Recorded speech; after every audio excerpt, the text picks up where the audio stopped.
최근에 이제 인플레이션이 심상치 않다는 뉴스를 많이 접하실 겁니다. 이 물가라는 게 이제 올랐다 내렸다 하는 건데도 왜 이렇게 다들 불안해 하시는 걸까요? 이번 인플레이션은 40년 만에 발생한 아주 강한 인플레이션이기 때문입니다. 글로벌 금융위기가 있었던 2008년도 이후에 10년 이상 이렇게 물가가 아주 뚜렷하게 오르는 현상이 별로 없었기 때문이죠. 그때 당시에도 인플레이션이 강하긴 했지만 지금보다 강하진 않았고 그 지속 기간이 지금처럼 길지는 않았다는 겁니다. 지금 이미 인플레이션이 상당히 많이 진행이 돼 있고요. 이것 자체가 문제를 좀 많이 만든다라고 얘기를 하고 있습니다. 물가가 올라간다는 건 그만큼 소비력을 낮추기 때문입니다. 이런 것들 때문에 소리 없는 세금이다 이렇게 표현하는 경우들도 있고요. 세금 중에는 자산 가격이나 물건 가격에 연동이 되는 세금들이 있습니다. 물가가 너무 많이 올라 있으면 세금을 더 많이 내게 되는 거 아닐까요? 역대급 인플레이션 시대, 내 돈이 왜 소리 없이 사라지고 있는지 그리고 어떻게 지켜내야 될지 지금 말씀드려보겠습니다.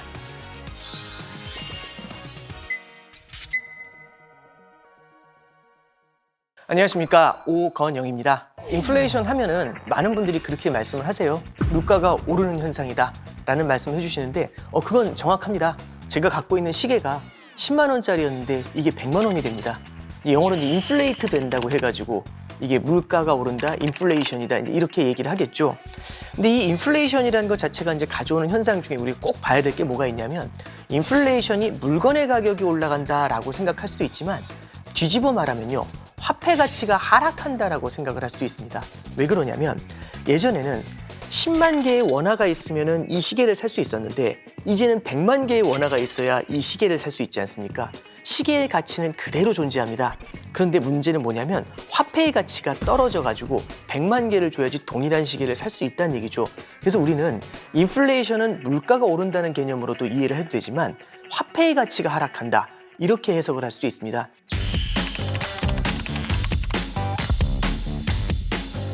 이게 역사 속에서 인플레이션이 나타나는 사례를 설명할 때는 이 개념을 좀 이해하시는 게 조금 더 편할 것 같습니다. 그 대표적인 사례가 1차 세계대전 직후에 그때 당시 이제 바이마르 공화국이라고도 하죠. 독일에서 발생을 하게 됩니다. 독일이 전쟁에서 패배를 하게 돼요. 그러니까 이제 영국이나 프랑스 같은 승전국들이 독일한테 상당히 많은 배상금을 요구를 하게 되죠. 그럼 독일 같은 경우는 배상금을 마련해야 됩니다. 그럼 당연히 경제체제가 굉장히 부담을 크게 느끼겠죠. 또 하나는 전쟁이 끝나면 필연적으로 물자가 부족합니다. 물자는 부족한데 물건에 대한 수요는 많으니까 당연히 인플레이션이 나타날 수밖에 없겠죠. 그때 당시 독일 정부가 굉장히 큰 오판을 하게 됩니다. 물가가 높은데 이걸 살 능력이 안 되니까 오히려 화폐를 찍어낸 겁니다.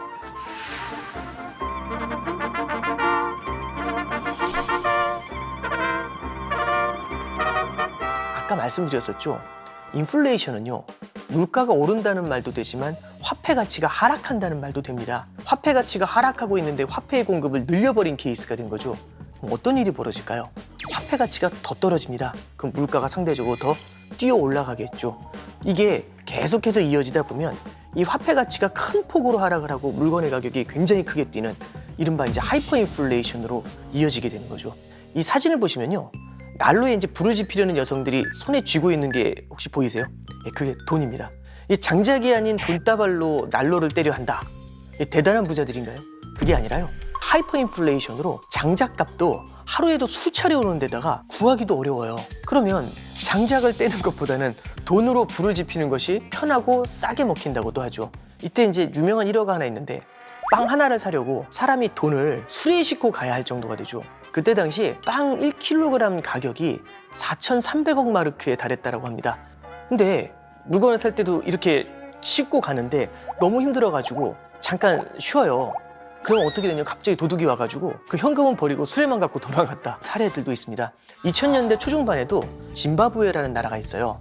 이 국가도 초인플레이션, 하이퍼인플레이션 사태를 겪었는데요. 1000억 짐바브웨 달러를 주면 달걀 3개를 살 수 있을 정도였다고 합니다. 그만큼 통화 가치가 떨어졌다는 얘기겠죠. 아주 쉽게 말씀을 드리면요, 그때 당시에 100원이었던 물건이 1년 새에 2억 원이 넘게 됩니다. 이렇게 굉장히 비싸지는 거죠. 돈의 값어치가 실시간으로 떨어집니다. 결국에 그러다 보니까 짐바브웨 정부는 자국 통화를 폐기하게 됐죠. 그러니까 이런 인플레이션 현상을 방치를 해버리면요, 화폐의 가치가 굉장히 빠르게 떨어져 버리는 그런 문제가 생기는 겁니다.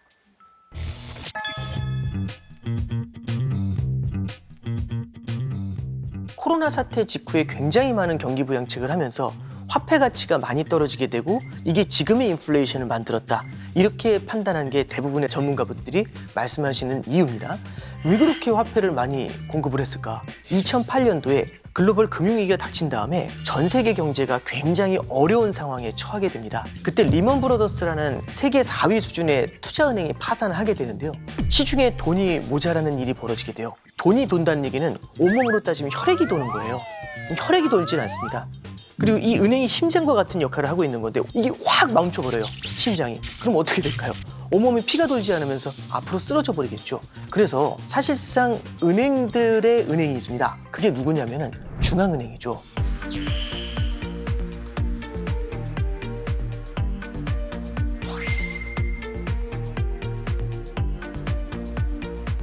이 연방준비제도가 마지막에 나서가지고 돈을 빌려주는 거죠. 그래서 전 세계에 굉장히 많은 현금 유동성을 공급하다 보니까 이런 것들이 부채가 쌓여지는 그런 현상으로 이어지게 되겠죠.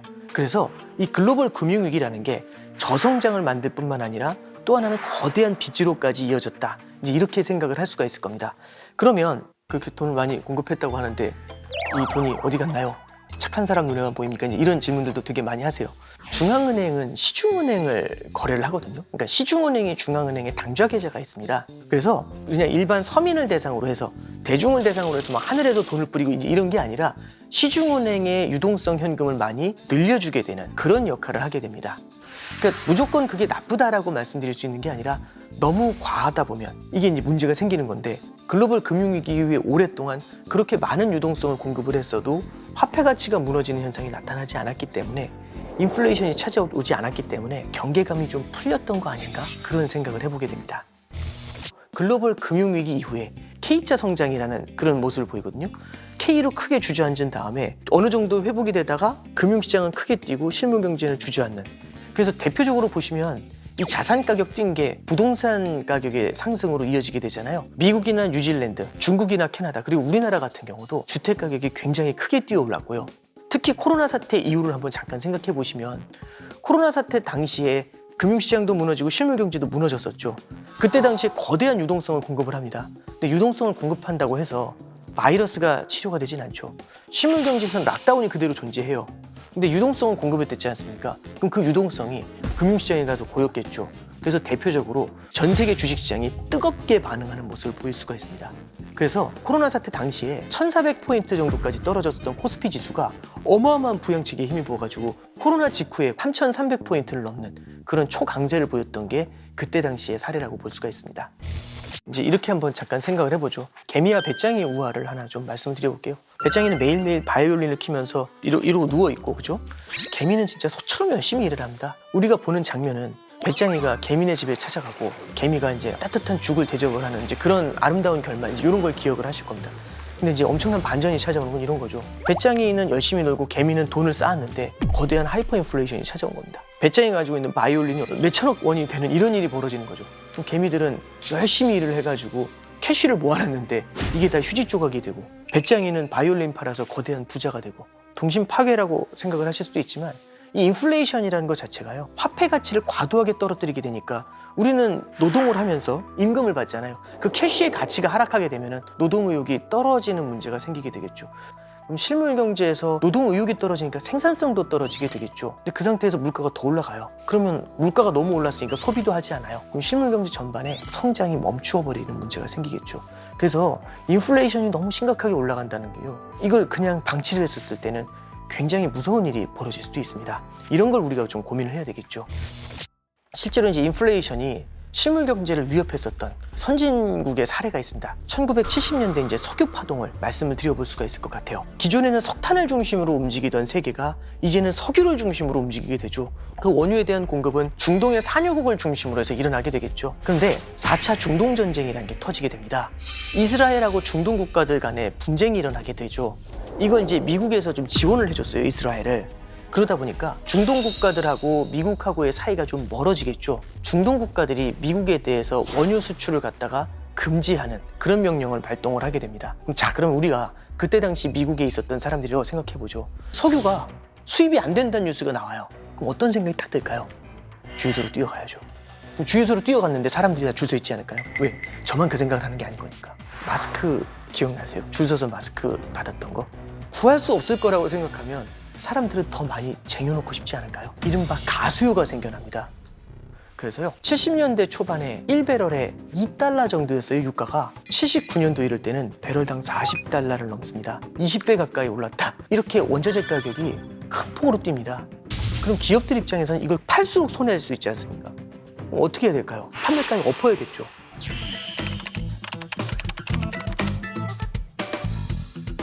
판매가에 엎는 건 좋은데, 그러면 경기가 좋을 때야 이렇게 물건의 가격을 올려도 사람들이 이걸 테이크를 하겠죠. 사겠지만 문제는 뭐냐면 물가가 오르면서 실물 경제가 둔화가 되고 있는 상태에서 이 물건의 가격을 올리면 사람들이 살 수가 없겠죠. 그럼 기업의 수익이 줄어들겠죠.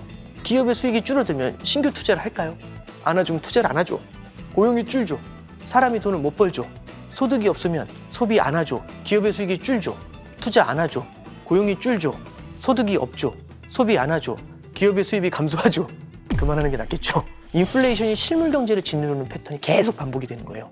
이런 악순환이 반복이 되면 화폐에 대한 신뢰도 떨어지게 되겠죠. 만약에 이럴 때 방치를 해버리면 어떤 일이 벌어지게 될까요? 우리가 이제 처음에 봤었던 독일이 겪었던 그런 하이퍼 인플레이션에 대한 두려움이 생길 수도 있겠죠.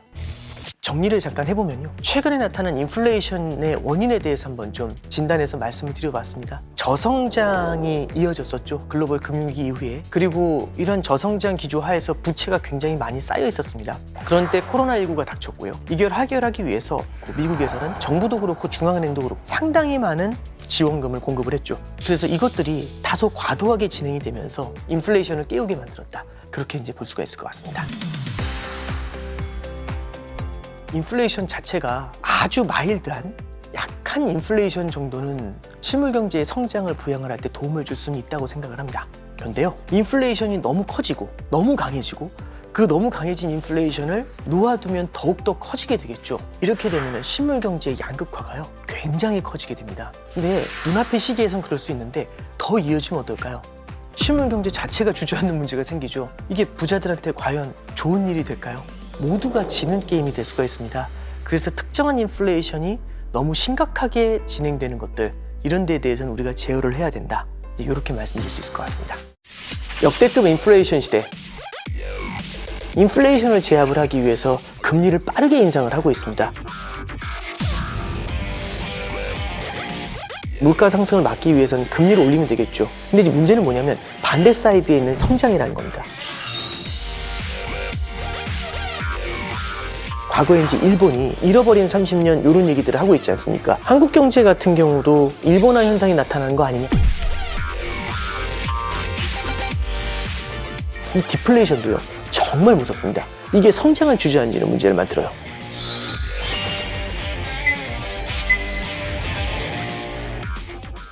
디플레이션에 대한 개념을 좀 간단하게 좀 말씀을 좀 드려보면요, 디플레이션은 물가가 낮아지는 거다, 이제 이렇게 많이 말씀을 하세요. 예, 맞습니다. 근데 이게 인플레이션보다는 조금 이해하기가 쉽진 않아요. 물가가 낮아진다는 건 뒤집어 말하면 화폐 가치가 올라간다는 거죠. 예를 들어 시계가 10만 원짜리입니다. 근데 이게 10,000원짜리가 돼요. 그럼 물건의 가격이 내려갔죠. 디플레이션이죠. 근데 예전에는 10만 개의 원화가 있어야 이 시계를 살 수 있었지만 이제는 10,000개의 원화만 있어도 이 시계를 살 수 있죠. 그럼 뒤집어 말하면 화폐 가치가 올라간 거 아닌가요? 그죠? 그래서 많은 분들이 디플레이션 좋은 거 아니에요? 이런 생각들을 되게 많이 하시게 되세요. 근데요, 이 디플레이션도요, 정말 무섭습니다. 이게 성장을 주저앉는 문제를 만들어요. 왜 그러냐면 물가가 계속해서 내려갈 것 같은 생각이 듭니다. 그럼 사람들은 물건을 지금 사야 될까요? 나중에 사야 될까요? 잠깐 이런 거 한번 생각해 보죠. 전자제품의 가격은 시간이 지나면 지날수록 빠르게 낮아진다는 인식을 갖고 있죠. 백화점에 가서 TV 모델을 보니까 이 TV가 예를 들어서 500만 원이라고 해볼게요. 새로 나온 제품. 너무 비싸니까 이거는 너무 부담스러워. 근데 마음속 어떤 생각이 드냐면 6개월 후에 와보자, 이 생각 들지 않을까요? 6개월 후에 와보면 가격이 어떻게 될까요? 조금 내려가지 않을까요? 그럼 그때 사나요? 아니죠. 무슨 생각이 들까요, 속으로? 6개월만 더 있다 보자. 6개월만 더. 6개월만 더. 그럼 나중에 새로운 모델이 나오죠. 그럼 다시 처음부터 시작 아닌가요? 그러니까 조금 과도한 비율을 들긴 했지만 물건의 가격이 내려갈 거라는 기대감이 생겼잖아요. 지금 물건 안 삽니다. 최대한 소비를 뒤로 이연을 해버려요. 그러면 당장 사람들의 소비가 일어나질 않지 않습니까? 소비가 일어나지 않으면 기업이 돈을 못 벌겠죠. 또 시작했나요? 네, 그럼 기업이 돈을 못 벌겠죠. 그럼 당연히 투자를 안 하고 고용을 안 하고 소득이 떨어지고 소비가 안 일어나니까 수요가 감소하고 기업이 돈을 못 벌고, 그럼 소비는 안 일어나는데 수요는 없는데 공급은 있으니까 이러면 어떤 일이 벌어질까요? 가격이 떨어지게 되겠죠. 이게 이른바 디플레이션의 악순환이다, 이렇게 보시면 될 것 같습니다.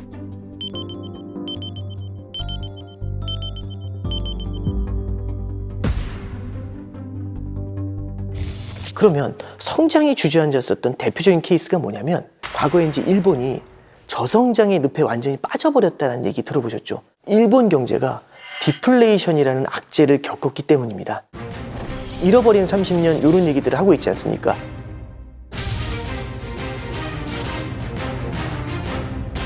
(85년도로) 가보면은요, 미국 경제가 굉장히 힘들었었어요.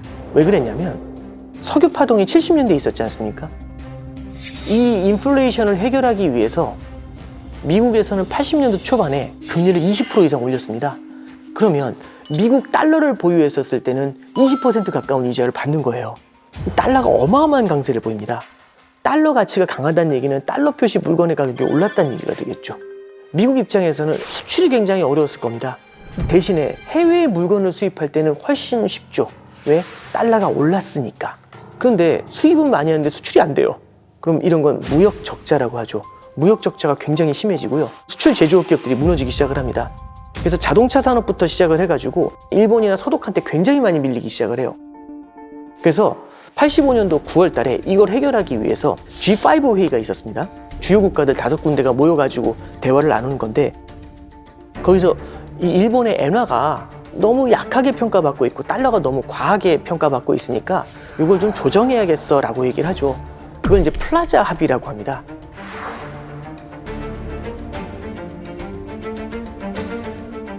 그 이후에 어떤 일이 벌어지냐면, 그때 당시에 1달러에 250엔 정도 했어요, 환율이. 근데 그걸 갖다가 불과 이제 한 1년여 만에 1달러에 120엔 수준으로 조정을 하게 됩니다. 엔화가 강세가 됐다는 얘기죠. 그러면 엔화가 강세가 되면 일본 입장에서 어떨까요? 수출이 어려워지겠죠. 수출이 어려워질 것 같으면 내수 쪽의 성장을 부양해야 될 필요가 있지 않을까요? 그래서 금리를 낮추게 됩니다, 일본이. 내수 경기 부양을 위해서. 근데 이제 금리를 낮추다 보니까 어떤 일이 벌어지게 되냐면, 부동산 시장이 굉장히 뜨겁게 일어나기 시작을 하죠. 그리고 일본에도 그때 당시로 따지면 이제 영끌족들, 이런 사람들이 굉장히 많이 등장을 하게 되죠. 그러면 일본의 기업들은 어떤 생각을 했을까요? 가격이 비싸서 수출이 쉽지 않은데 물건을 만들어 수출하는 게 좋았을까요? 아니면 설비 투자 굳이 하지 않고 부동산을 사놓는 게 더 좋았을까요? 부동산을 사는 게 낫겠죠. 그러면 개인뿐만 아니라 기업들도 부동산을 사려고 합니다. 그럼 어떤 일이 벌어지게 될까요? 부동산 가격이 더 많이 올라가는 그런 문제들이 생겨나게 되겠죠. 그래서 80년대 후반부로 들어오게 되면서 주택뿐만 아니라 토지 가격까지 굉장히 큰 폭으로 뛰어 올라가게 됩니다. 89년도 말 정도에 돼서 일본에서는 지금 이 부동산 가격 상승세가 심상치 않다는 것을 인지를 하게 되죠. 그러면서 금리를 되게 빠른 속도로 인상을 하게 되는데, 89년도 후반부에는 한 2.5% 정도 했거든요. 그거를 6%까지 끌어올립니다. 불과 1, 2년 만에. 금리가 되게 빠른 속도로 높게 올랐죠. 그럼 어떤 일이 벌어지게 될까요? 아마 딱 직관적으로 생각해 보셔도 아시겠지만, 비싼 집을 연끌을 해서 사면 캐시가 없겠죠. 이자를 내기가 어려워질 겁니다. 이자를 내기 위해서 누군가 현금이 있어야 되는데 이 빚 문제를 해결할 수가 없지 않습니까? 하는 방법 딱 하나입니다. 집을 팔아서 현금을 만들어서 갚아야 되겠죠. 근데 문제는 저만 그 생각을 하는 게 아니라는 거죠. 모두가 그 생각을 합니다. 부동산의 매물이 쏟아져 나오는데 감당이 안 되지 않겠습니까? 그럼 가격은 빠른 속도로 떨어지게 되겠죠.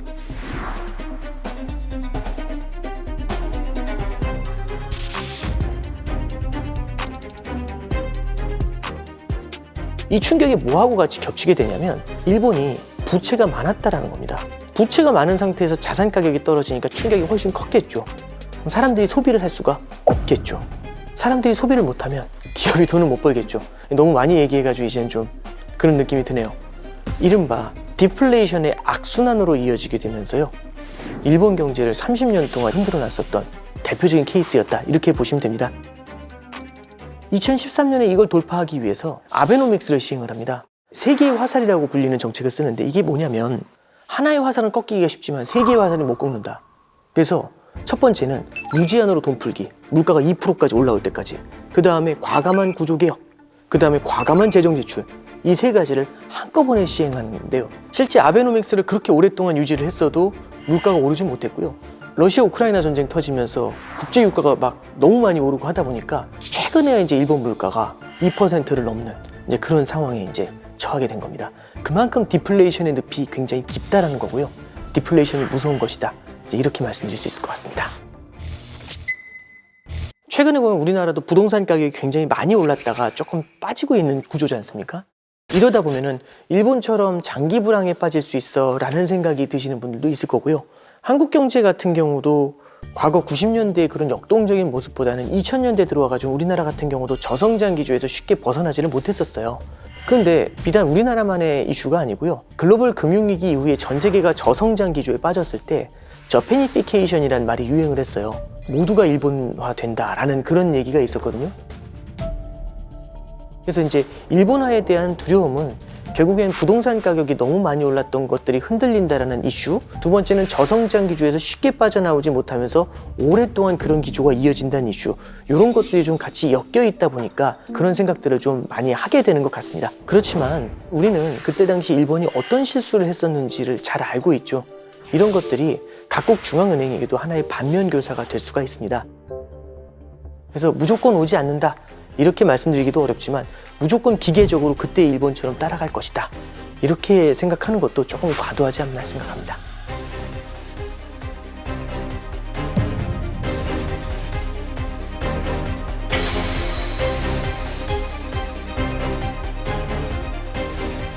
저는 이제 이런 생각을 좀 하게 돼요. 자산시장이라는 건요, 항상 오르거나 항상 떨어지거나 결코 그러지 않습니다. 올랐다 떨어지다 이 순환이 정말 많이 반복이 되거든요. 최근처럼 금리가 계속 낮은 수준을 유지할 것 같지만 갑자기 확 뛰어올랐지 않습니까? 이럴 때는 특정 방향을 바라보면서 그 자산이 계속해서 좋을 거라고 생각하면서 진행하는 이른바 영끌 투자, 집중 투자 이런 쪽에 대해서는 우리가 충분히 경계를 할 필요가 있습니다. 그게 하나고요. 두 번째는 인플레이션이 너무 강해서 이거를 제압하려다 보면 실물 경제의 침체가 차지하고 디플레이션이 올 수도 있습니다. 그래서 기존에는 디플레를 걱정하다 갑자기 인플레를 걱정하죠. 인플레를 걱정하다 또 잘못 걸리면 디플레가 찾아올 수도 있고 이 변동이 되게 클 수도 있지 않습니까? 그러면 실물 경제의 환경이 굉장히 빠르게 바뀌어 나갈 수가 있어요. 그럼 그 환경이 바뀔 때마다 거기에 유리한 자산들이 바뀌어 나갈 수 있거든요. 그 큰 변화 속에서 그걸 계속 따라가면서 이걸 투자를 한다? 이게 뭐하고 비슷하다고 느껴지냐면요. 혹시 물고기 잡으러 가보면 이렇게 그물 같은 거 혹시 이 족대라고 하나요? 어렸을 때 이제 그걸 들고서 물고기를 쫓아다니면서 물속에서 뛰어다니면서 이게 잡았습니다. 한 마리도 못 잡았거든요. 물고기 저보다 빨랐을 거 아니에요. 근데 이제 어르신들이 잡는 걸 보면 보통 어떻게 잡냐면 이 통발이라고 하나요? 이렇게 어디 이렇게 물고기가 많이 다닐 것 같은 길목에 딱 잡아놓고서 한참 있다가 와서 꺼내잖아요. 그럼 들어있지 않나요? 들고 뛰어다니는 게 나을까요? 아니면 길목 잡고 기다리는 게 나을까요? 저는 후자가 더 낫지 않았나 싶습니다. 그럼 갑자기 물고기 잡는 얘기 왜 하냐? 변화가 되게 무쌍하게 움직이잖아요. 각각의 유리한 자산들을 여러 개로 깔아놓는 투자 전략이 훨씬 더 중요하다고 생각을 합니다. 과거 대비해 가지고요, 분산 투자라는 게 훨씬 더 중요해지는 그런 시기가 오는 게 아닐까라는 생각. 분산 투자라는 거는 투자도 유지를 하지만 묻어두는 것도 되게 많이 필요하다. 만약에 지금과 같은 상황에서 생각보다 인플레이션이 조기에 제압이 된다면, 러시아 우크라이나 사태 같은 그런 이슈들도 있지 않습니까? 이런 게 만약 해소가 된다면, 투자 자산이 일시적으로나마 힘을 얻는 그런 시기가 다가온다면, 이럴 때에는 투자 자산을 갖고 있는 게 훨씬 더 나을 수가 있었겠죠. 근데 그런 상황에서 전부 다 예금과 같은 안전 자산만 갖고 있는데 갑자기 투자 자산이 뛰어 올라갑니다. 그럼 어떤 일이 벌어지게 될까요? 투자 자산이 다 뛰어 올라갈 때 예금 자산을 모두 다 줄여가지고 투자 자산을 따라가는 거 아닐까요? 그게 금을 들고 뛰어다니는 그런 모습이 아닐까요?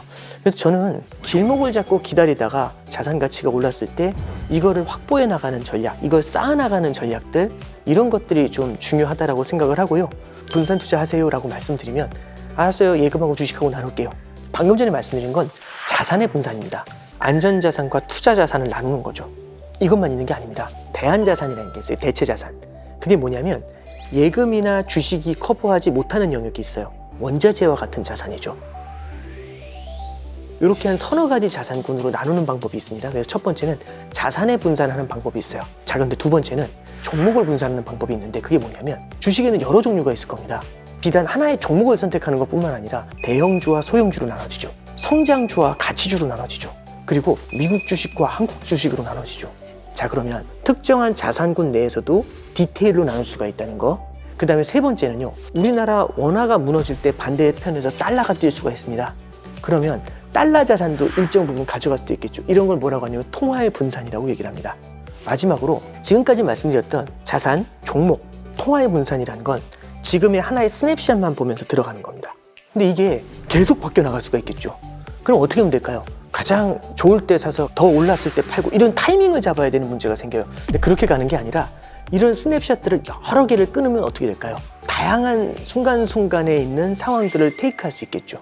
이걸 뭐라고 하냐면 시점 분산이라고 합니다. 이걸 적립식 투자라고 하죠. 오늘 하루에만 모든 게 들어가는 게 아니라 나눠서 들어가는 거죠. 그만큼 순간순간이 갖고 있는 위험들을 줄여나가는 방법이 있습니다. 이런 4가지 분산 투자 방법을 한번 우리가 충분히 좀 고민해 보시면 어떤가, 그런 제안의 말씀을 드려봅니다. 부침이라는 게 있잖아요. 인생에도 부침이 있는 것처럼 투자에도 부침이 있는 것 같습니다. 올라갔다가 떨어졌다, 올랐다 떨어졌다. 그럼 떨어지면 영원히 떨어지는 게 아니라 또 올라오는 시간들이 있겠죠. 그 시기에 어떤 과실을 얻기 위해서는 이 어려운 시기를 또 잘 견뎌내야 되지 않겠습니까? 이런 것들을 방금 전에 말씀드렸던 분산 투자라는 팁하고 같이 엮으셔서 고민해 보시면 어떤가, 그렇게 좋은 말씀 드리면서 마치겠습니다.